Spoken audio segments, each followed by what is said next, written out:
Hi all, very good evening, good morning from other locations. Myself, Mahendra. I will be an instructor for the remaining days for this FortiGate Firewall and FortiManager training. So when it comes to my expertise, I have overall 11 years of experience in the network and security domain. My major expertise is on firewalls and NAC solutions. My day-to-day works, I do design, implement troubleshooting of firewalls as well as network access control solutions. That is my short introduction. So, as everyone may have received the course content, what we are going to cover in this session, I'll again go through the course content, what we are going to do in this session, and how we will be going to do what our labs and everything. Then we'll go with the training. If you enjoyed the content of the video, don't forget to like and share the video and subscribe to our channel. So in this class, we would be going with the FortiGate Firewall and FortiManager training. So first, let us see what is FortiGate Firewall and what is FortiManager. So I assume major of the people who worked on a firewalls in this training. So you guys would be aware about what is a firewall and why do we need a firewall in our environment to safeguard or to secure our network, right? Secure our network from bad actors.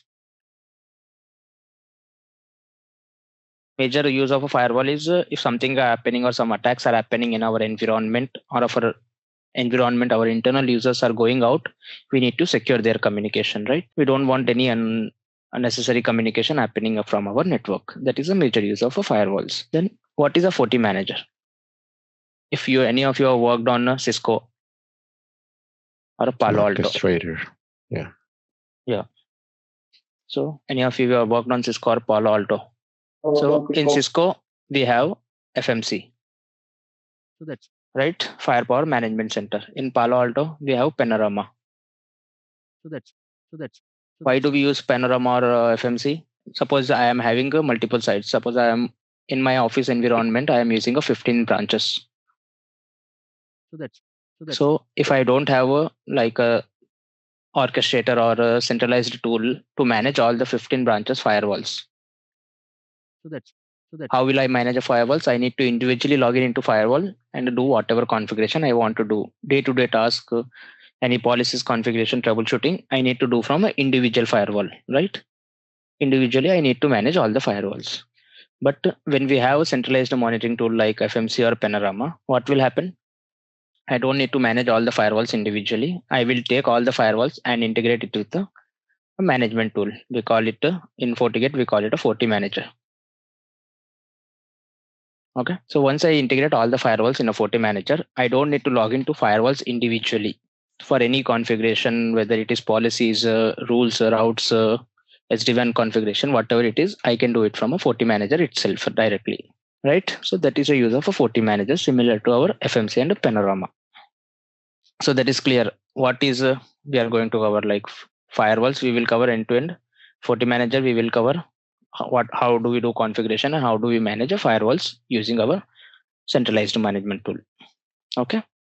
So let us go through a course content now. So whenever we do any class, whether it is a day 1 or a day 10, first we will be going with any topic theory. Why do we do a theory? So whenever you do any configuration, you need to understand first why do we need, right? Suppose I am doing an interface configuration or I am doing a policy, I am doing a routing. Why do I need to do a routing in my firewall? Why do I need to configure interfaces or anything? So that we will go a theory first on any day. After the theory, we will do, after we understand why do I need this particular configuration, then I will see how do I do a configuration. For how do I do a configuration, I will open my lab and we will check how I can do a specific configuration. After I do a configuration, if anything breaks, for example, I am doing a IPsec VPN config. After I do a VPN configuration, a VPN is not coming up. Then I need to do a troubleshooting, right? So this is called break and fix troubleshooting. That also we will do in our lab environments. So our classes contains of first thing, why do I need? Second, how do I do? Third, how do I fix it if anything breaks? So in every class, we would be having a theory as well as a lab environment. Okay. So this would be our course content.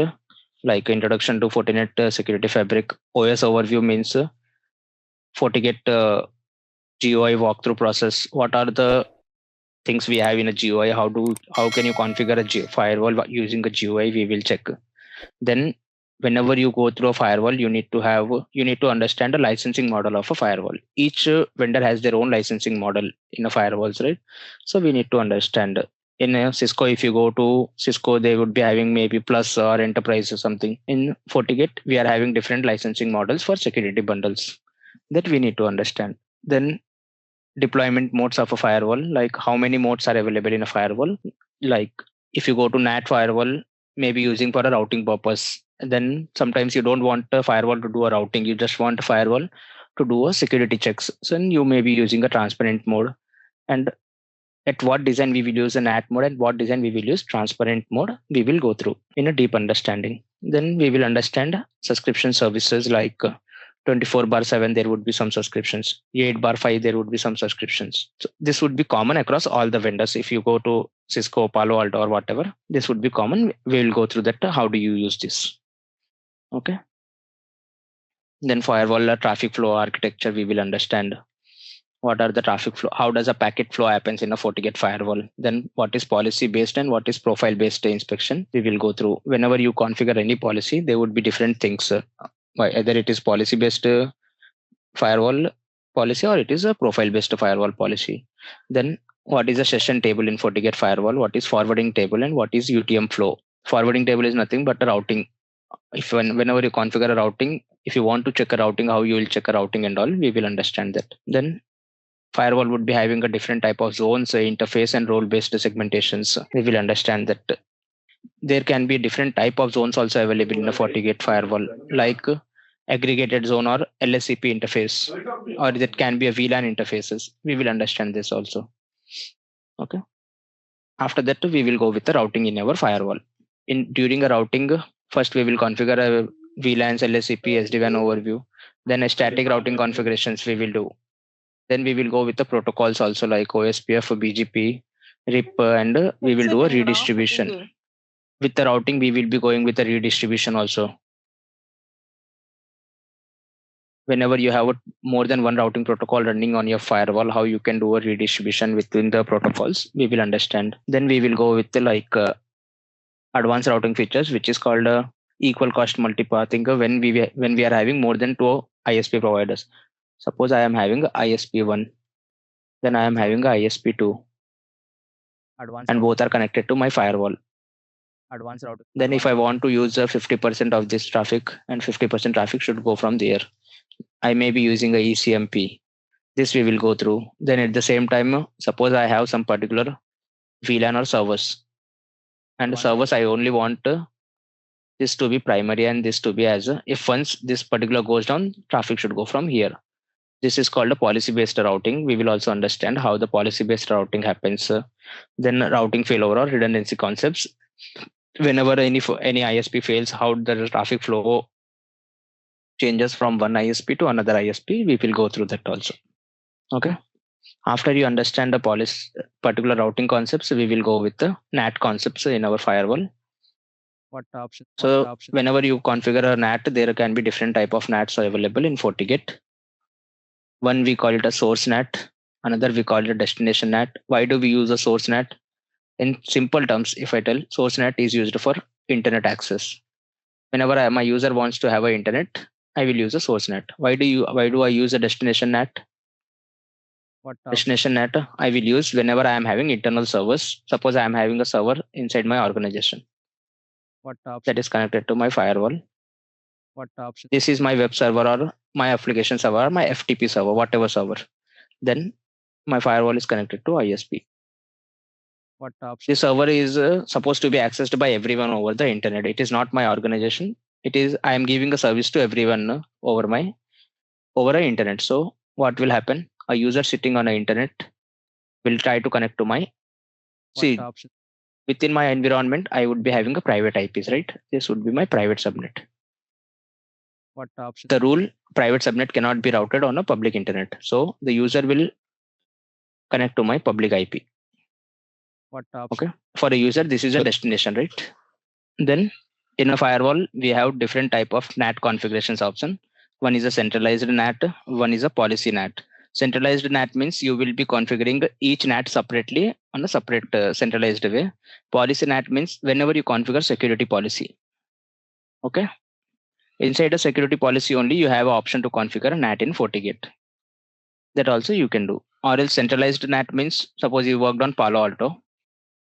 Okay. You have a separate option to configure a NAT, right? There is separate NAT.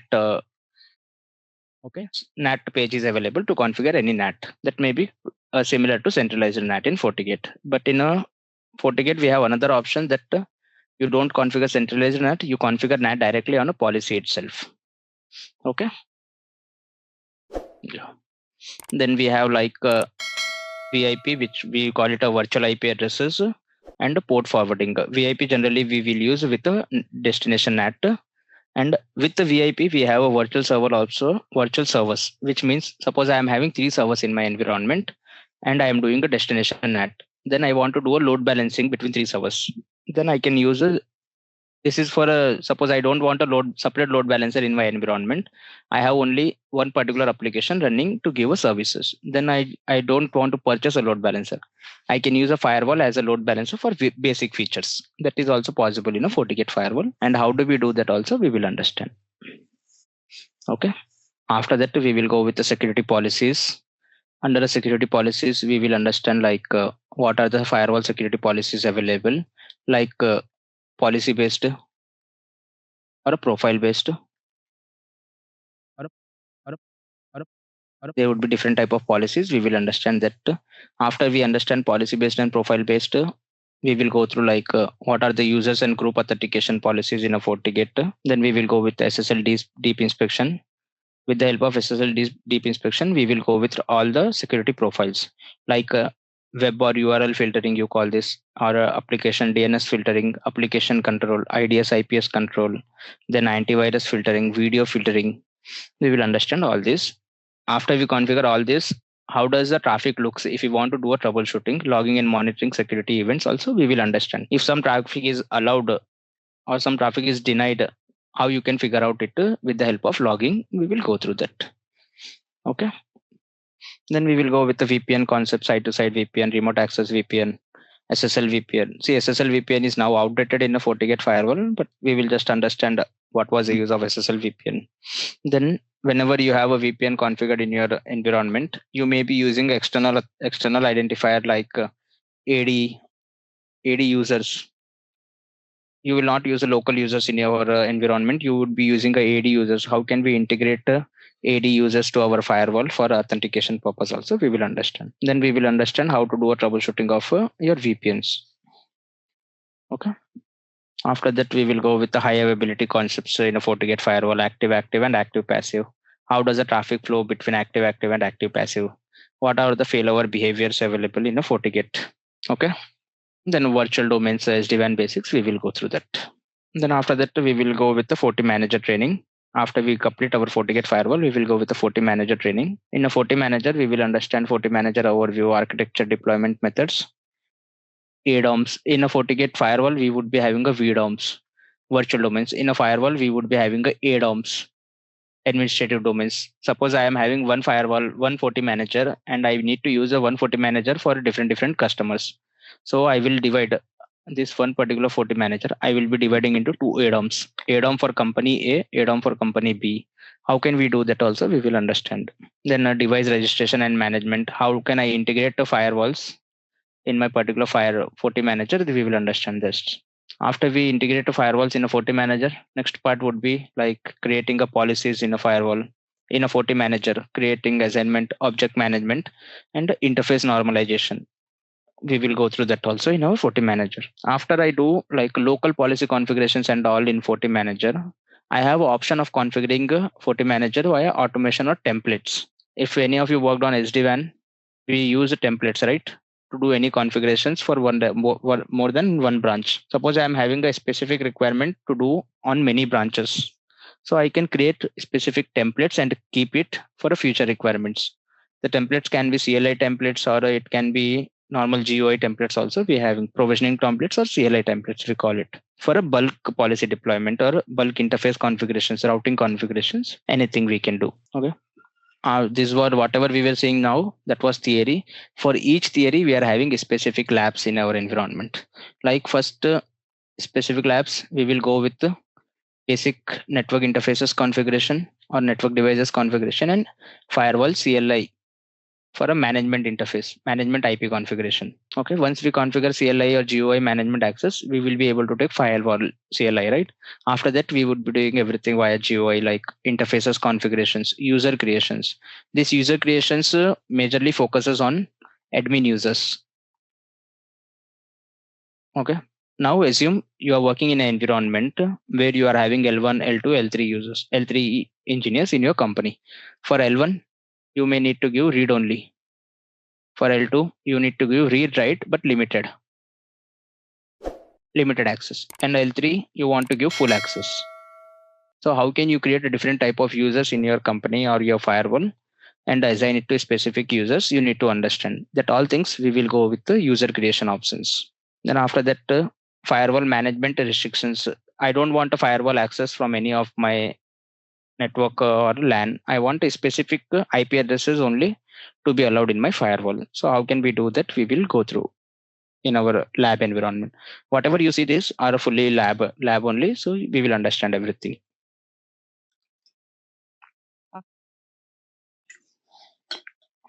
Then this HTTP certification process. What is the use of HTTP certificates and why do we need that? We will understand that. Okay. Then we will go with like default route configurations, then a static routing configuration, security profiles, and then all these particular things would be our lab environment only with the routing. We will go with like a BGP, OSPF, redistribution, everything we will do in this particular lab. After that, this last two labs, we will go with the ISP load balancing, ECMP, and policy based routing for a specific route to go from a specific exit interface. We will understand that process also. Once we go with our routing, we will go with our NAT configurations. If you see this particular virtual servers, till this we would be having our NATs only. First two NATs, dynamic source NAT, dynamics NAT with a specific interface, static one-to-one NAT. This would be using for our users to get the internet and all. Then last two NATs we will use for our destination NAT. If I am having a service, I need to give servers access to publics. So how I can do that? We will use this. Then this particular captive portal we will use whenever suppose a user is going on a internet and you want to authenticate a user and you want to give rules based on a users, not based on a IP address. Okay. So you can use a captive portal for authentication and assign a policies based on a usernames, not on a IP addresses. How you can do that also we will understand with the help of captive portal. After that we will be going with our security profiles. Like first whenever we want to do a security profiles, we want to have SSL inspection. What is SSL inspection? There are two type of SSL inspection, like certificate inspect or deep inspection. Okay. If you are using the URL filtering, you may be using a certificate inspection. If you are using like application control, IPS, IDS, advanced malware protection, you may need to have a deep inspection. So what is the difference between this also? We will go through in theory as well as a lab environment. After that, I would be doing a DOS protection, DDoS protection with a specific lab. What is the use of DOS and what is a DDoS and how you can protect this particular things in your environment? We will go through that. After securities are completed, we will go with our VPN concepts. In a VPN also, we will go with site-to-site IPsec, site-to-site IPsec. There are different type of IPsec configurations also. One is with the route-based and one with the policy-based. How you can do this both, we will understand that. Then client-to-site SSL VPN, client-to-site SSL VPN, full tunnel. Even SSL VPN or remote access, we call it RA VPN. Many people call this a RA VPN, remote access VPN. There would be two types. One is a full VPN, one is a split tunnel. What is a split tunnel and what is full tunnel? First we will understand the theory, then we will go into a lab environment. So you guys don't have a confusion when you go to a lab. Then as a SSL VPN is outdated in FortiGate, we will go with a client-to-site IPsec VPN also. We call it a dial-up VPN. Dial-up RA VPN. Okay, this also we will understand. If, again, this is also having a full tunnel and a split tunnel. The concept would be same. Okay, the protocol used is a different. That's all. After that, we will go with the high availability, active, passive, and active, active. After we do all these things, we will go with the firewall. See, till now, whatever we did, we have done with the NAT mode. Okay. Once we complete all the NAT mode configuration, we will change the firewall into a transparent mode, and what all the options you will get in a transparent mode also, we will go through in our lab environment with transparent mode. In transparent mode, majorly you will not do a routing. Okay. You may be doing a security policies or you may be doing a VPN, but routing NAT all you will not do in a transparent NAT mode. Sorry, in a transparent mode, you will not do routing, you will not do a NATing, but you will do a policies and you will do a VPN configurations. That things we will understand. Okay. After that, we would be having a configuration of FortiManager. In that, FortiGate Firewalls integration with FortiManager, FortiManager templates configuration for a branches. Okay. Then yeah, we were going through a FortiManager configurations. We will go with like how to integrate your FortiGate firewalls in a FortiManager. Then how to do a initial templates configuration. Suppose you are having more than one branch, you would need to have a templates configuration for your branches. How you can do it, we will understand. Then policy configurations with the help of FortiManager. I don't want to do individual policy configurations on my FortiGate firewalls. I will use a FortiManager for that now. Then after that, VPN configurations. Whenever we do VPN configurations on a FortiManager, we call it a hub and spoke topologies or a spoke to spoke up to up topology also we can do with the help of FortiManager. Side to side VPN configurations. If you don't want to use hub and spoke topology, we want to do manual on specific locations, then I would call it a side to side VPN configurations with the help of FortiManagers. You will understand these things with the help of FortiManager. Once we already understand what is a VPN, how VPN works, it would be very easy to configure with the help of a FortiManager. Okay. So today first we will go with like different type of firewalls.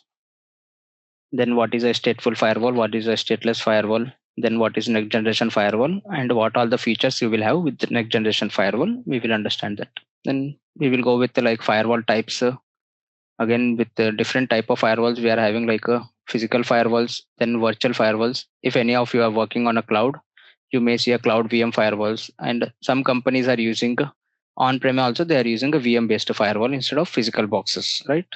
So this also we need to go through. So now let us start. First, we will go with a stateful firewall and stateless firewall. Now assume stateful firewall and stateless firewall. But this is my environment. And I am connected to, this is my LAN switch. I'm having the users connected. This is my internet. Here it can be anything, a Google, a YouTube, or anything, any website. Now what happens when the user is requesting or user is sending a traffic, is sending it to Google. Okay. So what will happen? Firewall need to check, right? Firewall will check source IP, destination IP, source port, destination port. Okay. Then if anything we have done like a NAT, it will check anything, everything. So what happens in a stateful firewall or stateless firewall? First, let us go to stateless firewall. In a stateless firewall, when the traffic is going from in to out, from our user to outside, firewall will check everything, and firewall will, based on a policies we have configured, it will allow or it will deny the policy, deny the traffic. Suppose it is allowed from in to out, then when the reverse traffic is coming, Google is sending reverse traffic back to our user. This is again out to in, right? Traffic coming from out to in. So again, firewall will need to check the policies. And if it is allowed, it need to allow, or it is denied, it need to deny. In this type of scenario, what we need to have? We need to have two policies. For a specific traffic, I need to have two policies. One policy, suppose the source is 192.168.1.0 or 1.10 and destination is 8.8. So first policy would be having like source IP would be 1.10, destination IP would be 8.8.8.8 and whatever port number or whatever it is, 443 or a specific port number where our user is sending traffic. This would be first policy. Then second policy, I need one more policy on a firewall with the source IP 8.8 and with the destination IP our private IP which is 192.168.1.10 and whatever the port number. Suppose port number is 443 again. So why we need these particular things? Because in a stateless firewall is not keeping any sessions. What will happen when the traffic went from user to our Google? Firewall check the policy. Once he check the policy, he is not keeping any records that okay, this traffic went from my firewall and I need to match a return traffic at the same time. He's just sending a traffic and he is not keeping any records. And when the reverse traffic comes, again he need to check again policies and everything. This is the drawback of our stateless firewall. And nowadays there is no stateless firewall available in the market. All the things are stateful firewalls only. Then what is the advantage of stateful firewall? We will go through again. So in a stateless firewall, we were keeping two policies, right? In a stateful firewall, what will happen? User send the traffic, firewall will check. Either I need to allow this or deny this. If it is allowed, firewall will allow the packet and at the same time, he will have a session available. Okay. With a specific number session, he will be created in a firewall and it would be going to a user. When the reverse traffic is coming and the reverse traffic with the same source, same destination and a port number, then firewall will match this particular traffic to existing session and he don't need to check another policies. So first firewall will check a session, then if the session is not available, then it will be checking again the policies. If the specific traffic is matching with the session, it would be simply allowed and it would be sending back to our user. In this case, we don't need any specific policies creation or anything in our firewall. That is a use of our stateful firewall. Then we will understand the FortiGate firewall types. This is a short class of a FortiGate firewall types. Majorly, you guys should be aware about. One, we call it a physical firewalls. So physical firewalls. Then second, we would be having like virtual firewalls, or we call it a VMs. In a VMs, we are having on-prem as well as a cloud. So where do we use a physical firewalls? In our enterprises or in our organizations when we are work. Physical firewalls generally I will use in my companies. Like I can use it in my data centers or I can use it in my branches. Nowadays some users are using firewalls in their home also. They call it a small office or home office. They are working from home and they want full-fledged security. They may be using this type of, in generally I saw in a UK and all, they may be using this home firewalls. So what happens in a physical firewall, whenever you want a firewall, you will request OEM. OEM means authorized electronic manufacturer. We call it a manufacturer. Okay. You will request a manufacturer that I want a firewall plus license. So what they will give? They will give you one box. They will give you one box of firewall.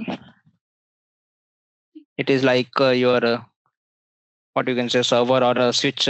There would be one firewall box. Then they would give some license. Okay. On this particular box depends on a model number. Let me show you. FortiGate firewalls, different model numbers would be available. Let us see. FortiGate data sheet. Let us say.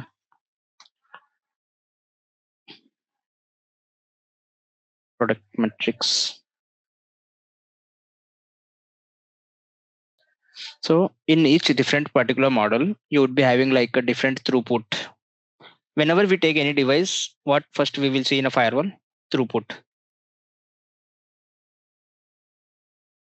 Okay.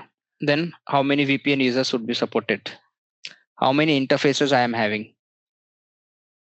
The interfaces are like 1 gig interfaces or 10G interfaces. Suppose I am going for a data center. I may need a fiber interfaces like a 10G or 40G. Does my firewall supports all this? So this all comes with our physical firewalls. This throughput is common for all the firewalls, interfaces 1G, 10G and all that will come with our physical firewalls because we would need a specific interfaces, right? Suppose you take this 40F, 50F, 60F. These are small firewalls. If you go through SSL VPN, throughput 400 Mbps, 900 Mbps. Concrete connections. Someone was asking like, do we need separate license? So if you see with specific models, you would be having a users. So 200 users, you can connect with 60F. 50F not doesn't support SSL VPN anymore. Like that, this would be if you are at a time you are having 201 users, only 200 users can connect, and for one extra user will not be able to connect VPN. That type of things would be available whenever you purchase a firewall. Then let us see interfaces. Where is the interface? Sometimes very difficult to go through data sheets. Let's see. Okay. Interfaces. If you see this particular interfaces with the 70F, I am having 10 into gigabit interfaces, which means all 1G interfaces only I am having. With the 90G, I am having 10 into gigabit interfaces and 2 into 10G interfaces also I am having. That means I am having 1G interfaces as well as I am having a 10G interfaces on 90G model. So based on the model to model, I am having a specific interfaces also in my environment when it comes to physical firewalls. And with the firewalls, I may need to purchase a license also. What type of license? We will go through that in some time. Then next model would be our VM firewalls. So VM firewalls, whenever we purchase a VM firewalls, a OEM or manufacturer will not give us any box. We need to have our own server. On a server, we will create a VM or directly we will install a OS, FortiOS on top of our server.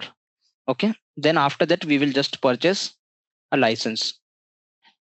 When we purchase a VM, when we go with a VM license based, we need to have two licenses.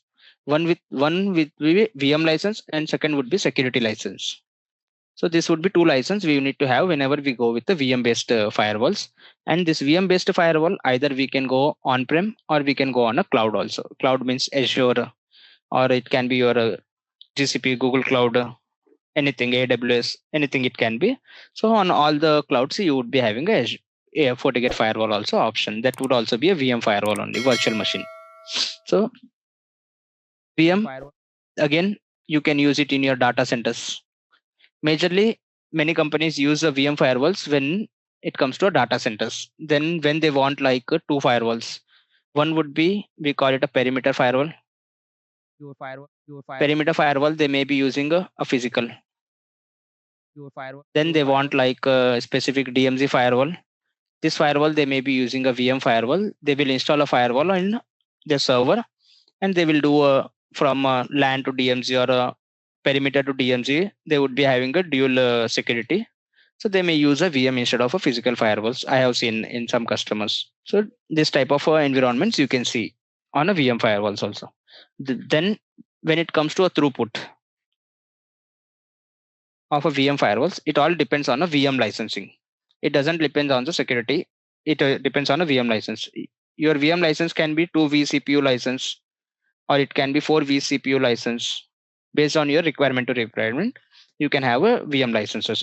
Then how many interfaces is possible? When you have a VM licenses or VM firewall, you can create whatever interfaces you want. But generally in a VM firewall, people create like 3 to 4 interfaces because it is installed in your data center. You may need to have like perimeter to DMZ, DMZ to LAN. 3, 4 interfaces are more than enough. And the throughput also, that would be no bottleneck because whatever your server supports the throughput, suppose your server is having a 1G, your firewall would also be having a 1G. Your server is having a 10G interfaces, your firewall can also have a 10G interfaces. Okay.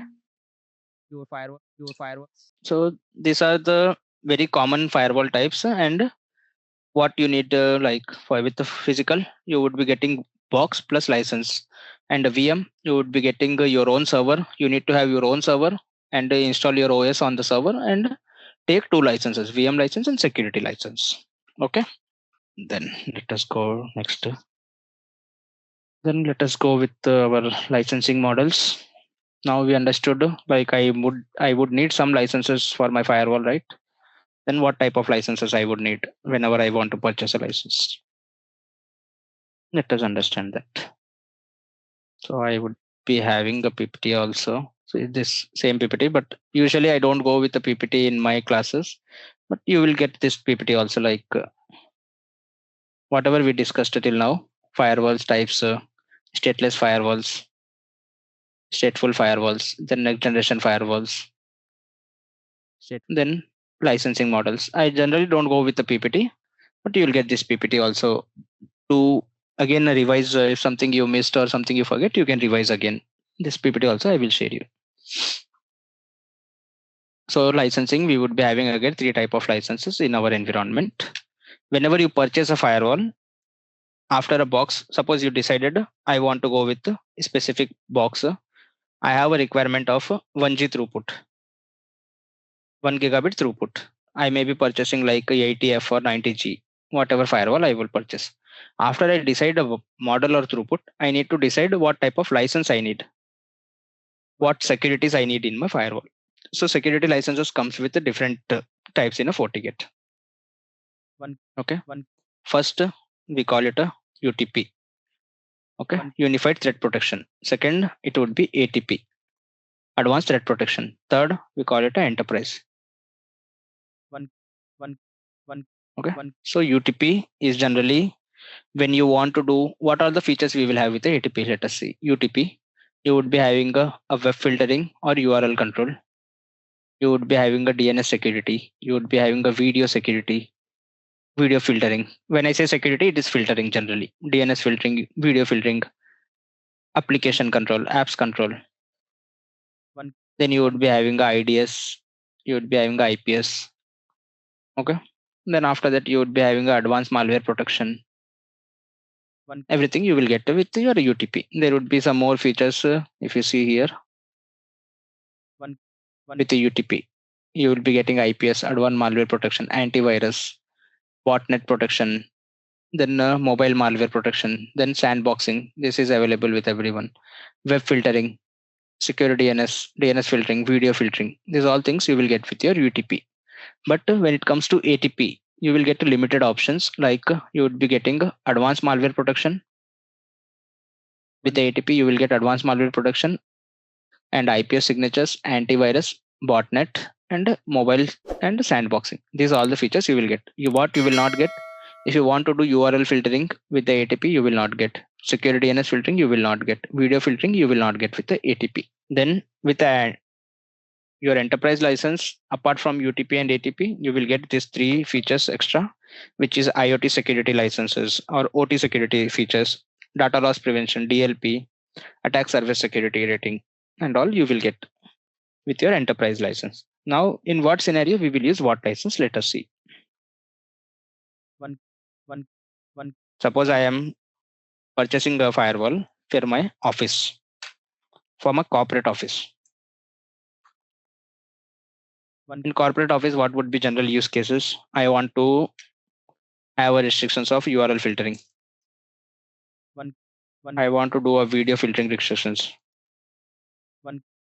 I maybe want to do IPS IDS also. Antivirus security I want. Correct. These all things I want, and even I sometimes I want to do apps control also, based on requirement to requirement. So in this case, if I go with the ATP, what will happen? I will not be able to do URL filtering. I will not be able to do video control, and I will not be able to do. Okay, these 2 things I will not be able to do if I go with the ATP license, right? If in my corporate environment, if I want to do URL filtering and video filtering, I only wanted to go with the UTP because ATP doesn't give this many features and all. Just a minute. Okay, yeah. So ATP doesn't give me URL filtering and video filtering features. And if I don't have these features, my users, I cannot restrict. Suppose I wanted to block a YouTube, they are going. or any specific websites they are going, I wanted to block. That is very common scenario, right?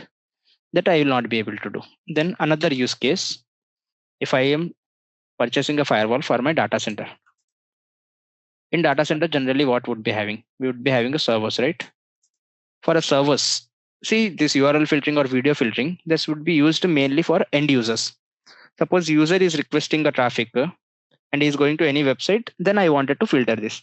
But a servers will never go to any website generally, right? And there would be no end user sitting on a data center. And the users would be sitting on corporate offices. So in data centers, mainly I want antivirus. If I am having some apps in my data center that I wanted to secure, I wanted to do IDS IPS because of securities. I want to do DOS and DDoS protection in data center environment. Then I may go with the ATP license because with ATP I will get all these features. Right? I don't want to go with the UTP or URL filtering or video filtering. Then I can choose from a UTP to ATP in scenario to scenario. But in a corporate, if I go with the ATP, I would be having issues.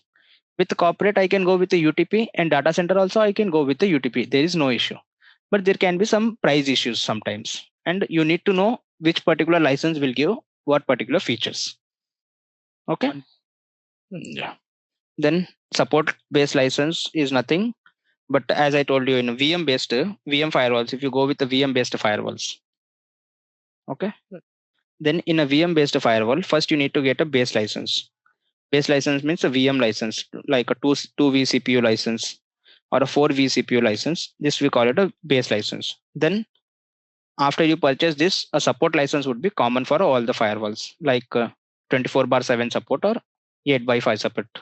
Suppose you got any issue in your firewall and you are not able to fix that, then you may need to reach a manufacturer, right?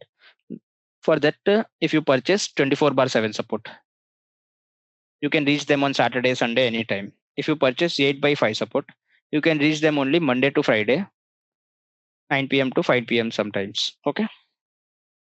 Or 9 p.m. to 6 p.m. There would be specific time given. Only that particular time you can reach the FortiGate support team and they will help you based on your support license, whatever license you have purchased. Is it clear? Okay. So now we will go through our lab. Initial lab, we will do a setup like for a specific routings and all. What type of labs we will do topology we will set up.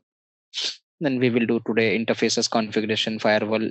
Initially, how do you boot a firewall and all? I may know many people may be knowing, but many people doesn't know this. So we'll go through initial configuration of a firewall, CLI configuration, then how you can access a firewall in our GUI in our lab environment. So all our labs would be happening on our EVNG. So your team or our team will give you the access of a lab. Then once you log into a lab from your browser, you would be able to see Mozilla Firefox. Okay. Then now you would be having the particular OneNote or a notepad where you will see like what is your EVNG IP and EVNG username, password, and everything. Or you may get separate mail that after you log into a lab, please log into Mozilla Firefox with a specific IP address and username, password. Once you log in, you would be predefined. You would be having all the images, whatever we want in our lab environment. Okay. So now we will create our topology. Assume I wanted to have a FortiGate firewall. I would say I will use first a 7.2.0 firewall. Don't change the CPU or RAM or anything, or else firewall may not boot. Then I may need a couple of ISPs in my environment. Sorry. So I will use a router as ISP. Then I would say I need two ISPs for now. Okay. Then I would need a LAN switch also. I would say I am using IOL as a LAN switch. Okay. Then I would say I will change the name to LAN switch. Okay. Then I wanted to use it as a switch.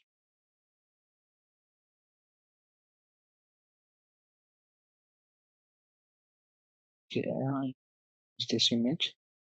You would be having a predefined everything. Whatever images you wanted to use, you can use it.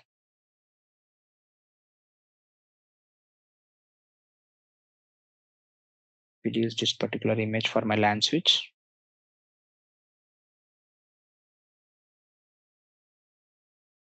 Then I would need one management PC in my environment. So I would say Windows, I will use a Windows PC, Windows 10. I will use a 2 vCPUs and a 4096 RAM, 4 GB RAM. Okay.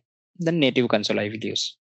Then I need a couple of testing PCs if my traffic is going or not, or users are getting a internet. How do I test? I will test with the VPCs. Just a ping test we need to test in initial days. We will do that. Then I would change this. This would be my like VLAN 10. Then I would be having another PC for my VLAN 20 maybe. Because I'm having two different VLANs in my environment. How you can do this?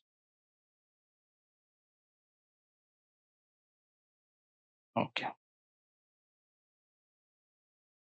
Now I may need a public cloud for my traffic to go to internet. So I will say I will use sorry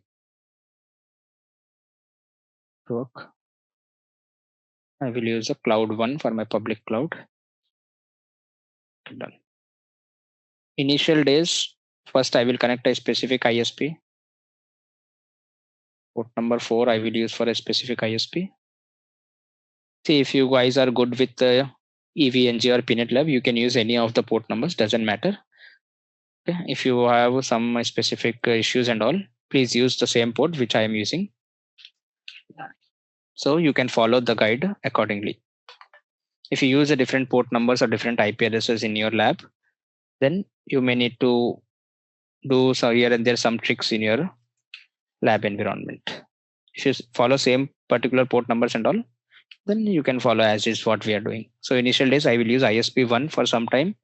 Later I will connect ISP2. Then port number 1 on a firewall side I will use for a management purpose.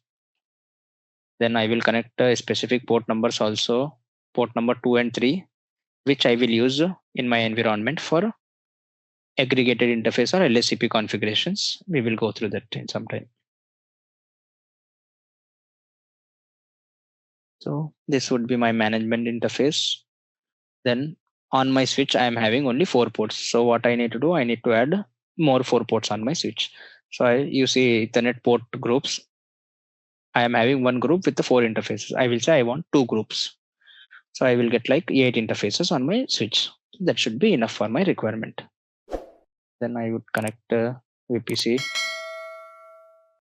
here also.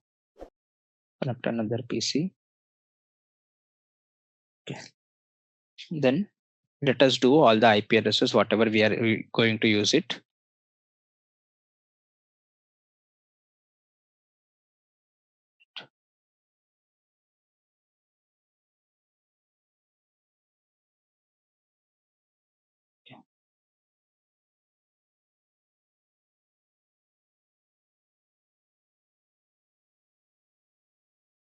Okay, done. Now on my ISP side, I will use 100.1.1.0/30. Let me increase the font to 14. This I will use on this particular interface.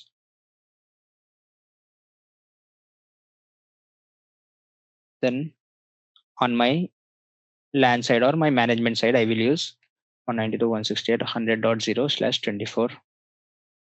Not use a font for this, not because I'm having limited space, right? Not okay. Then I would be using a 2 VLANs in my environment. VLAN 10, not 192.168.10.0/24. Not you, not you, not you, not you, not you, not you, not you, not you. Then I will use another VLAN 192.168.20.0/24. Okay. Then couple of things I need to write down. Firewall. port 1 management port. This would be my management port, and IP of this port would be 192.168.100.1/24. Then firewall port number 4. This I would be my ISP port. The IP of this would be 100.1.1.1/30. Then I would be having like a port number 2, port number 3. This would be changing as and when a requirement. So initially I will say port number 2 I will use for my LAN purpose 100.1.1.1/24. Okay. Then this will change as when we required, when we configure VLAN interface, or when we configure whatever we say like or aggregated interfaces or LSCP interfaces. This port IP will be changed. We will do that time. This would be on a firewall. Then on a management PC,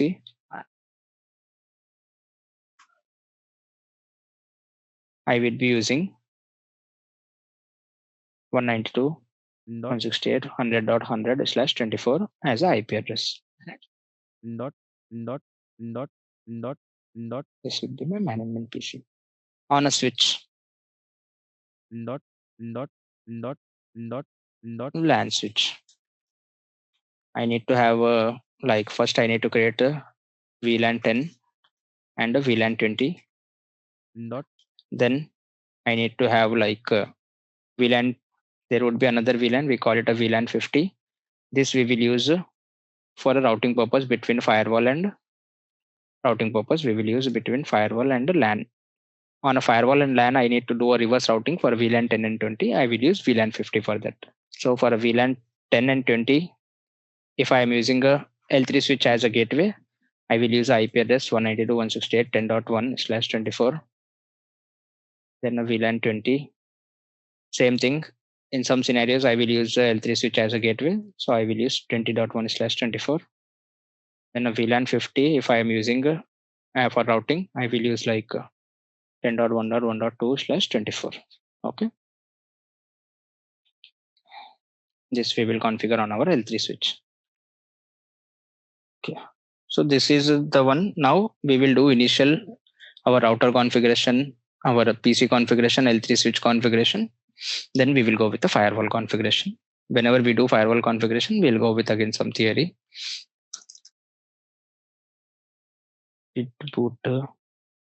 First, let us prepare the topology. So now then only we need to focus on our L3 switches, right?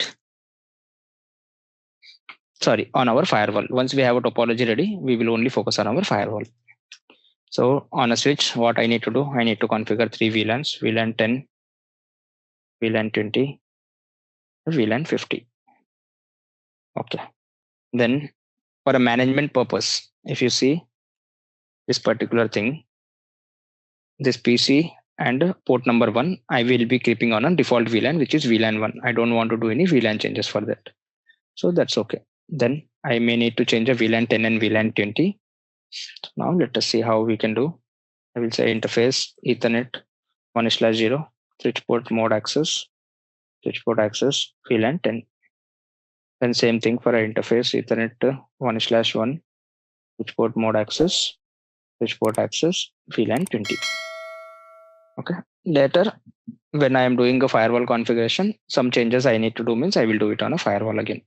Sorry, on a L3 switch. I will say as of now, right configuration. Then my L3 switch, let me see if it is putting. Okay. My router also done. So I just need to do one IP configuration on a router for LAN as of now. For WAN, we will do it later. Because we are not testing anything on a WAN as of now.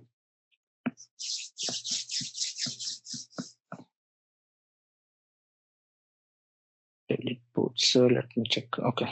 My PC also done. So I need to give some IP to my PC, right?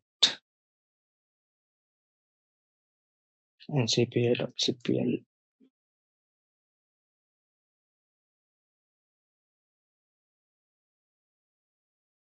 This PC we will use for our firewall access. So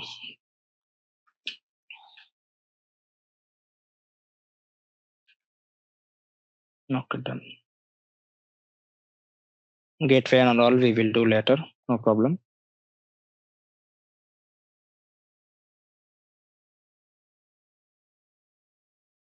Config interface. What would be the interface IP and all?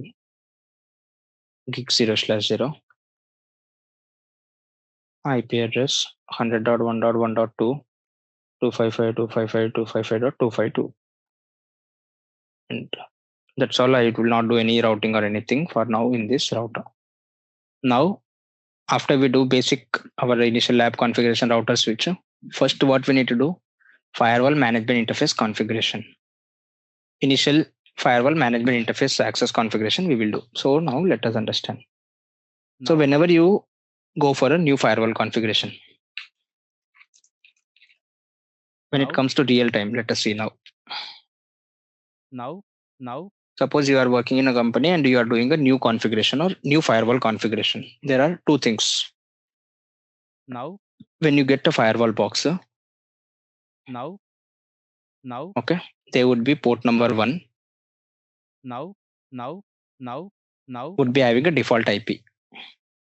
The default IP would be 192.168.1.99 or something. Okay, it would be written on your firewall. So your PC should be in the same series 192.168.1.100 or 1.1 something. Then once you open a browser on your PC and you type this particular IP, you will get a firewall login. The default username would be on a firewall would be admin, and there would be no password. No password means there is no password available. It is not the password is no password. There is no password at all. So once you type admin and press enter, the firewall will get a prompt like change a password or reset your password. This time you need to give whatever password you want in your firewall. Then your firewall will again log out and you will get again login page that please type your username password. Whatever password you saved changed, that would be your new password to log into your firewall. This is common for a physical firewall. Okay, but when you have a VM firewall, you don't have a GUI access. Then you need to do a CLI configuration. When you do a CLI configuration, first you need to give a management IP or a port IP. After you give a port IP, you need to give services, whatever services you wanted to allow. These services we call it administrative services.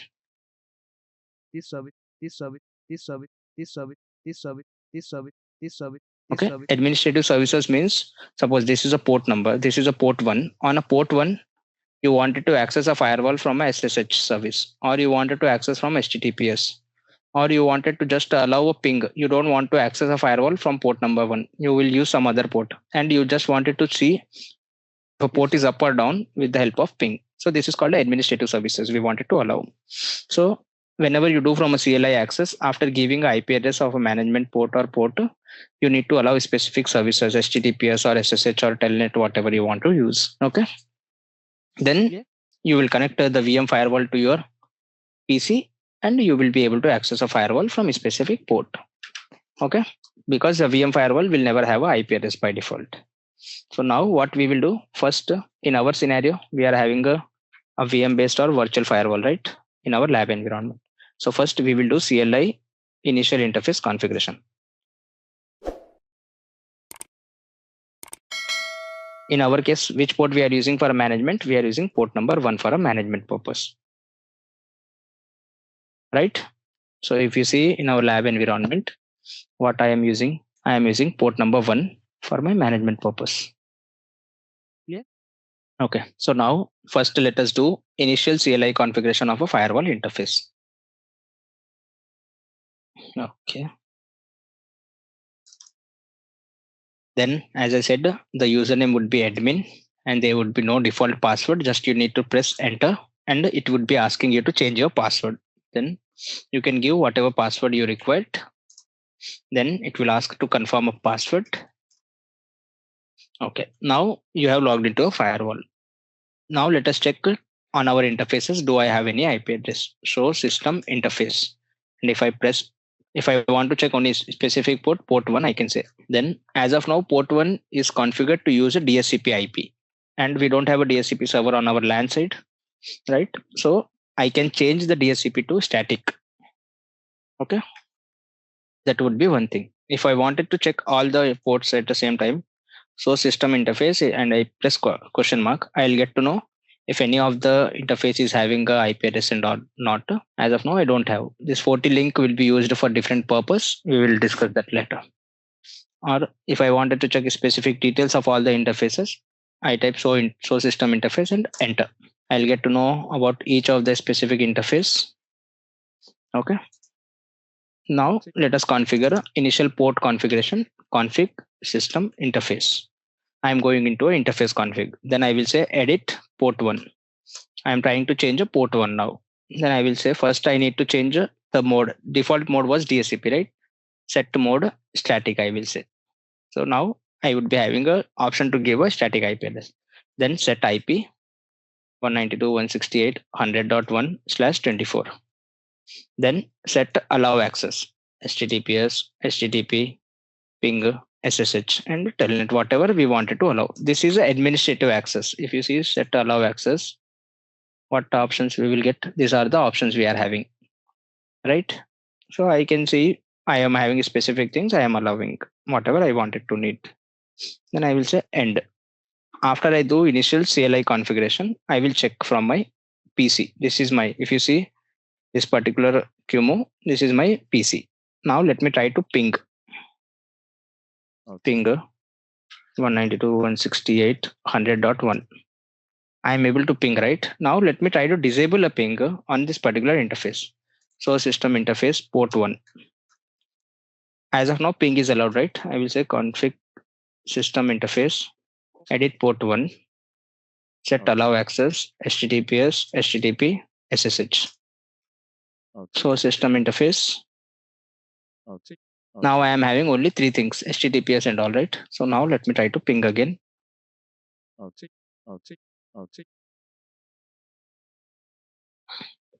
I am not able to reach a firewall, but if I try to do HTTP, I should be able to get the access of HTTP. Let us see.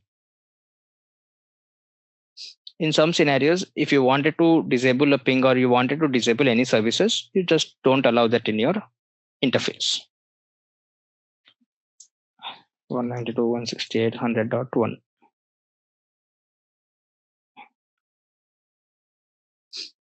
Let us wait. Okay, I got a firewall access, right? But I'm not able to ping this particular service. If you see, still I am getting a ping. No. Now, if I want a ping, what I need to do? Config system interface, edit port 1, set allow access, HTTPS, HTTP, ping, SSH, whatever services I wanted to allow, I will allow. Then again, I should be able to reach a firewall now. Let us see in a couple of minutes. I am able to reach ping, right? So that's how your administrative services will work in your firewall. Whatever services you allow, it would be allowed from a firewall to access. If you don't allow any services, it will never be allowed in a firewall. Okay. So that's how you can do your CLI initial configuration of your port to get your GUI access. So after that, you would be having your firewall GUI access from your Windows PC or your management PC. Then whatever username, password, username would be by default admin. Whatever password you have saved or changed, that would be your password in your lab environment. Okay. This would be all full-fledged lab tomorrow, like GUI walkthrough, interfaces configurations, different roles in the interfaces. This, whenever you use interfaces, this would be theory we will go. Then same theory we will check in our lab. If I wanted to configure physical interface, VLAN interface, aggregated interface, how we can do in our labs, we will check. Okay. So that's okay. We will do then tomorrow.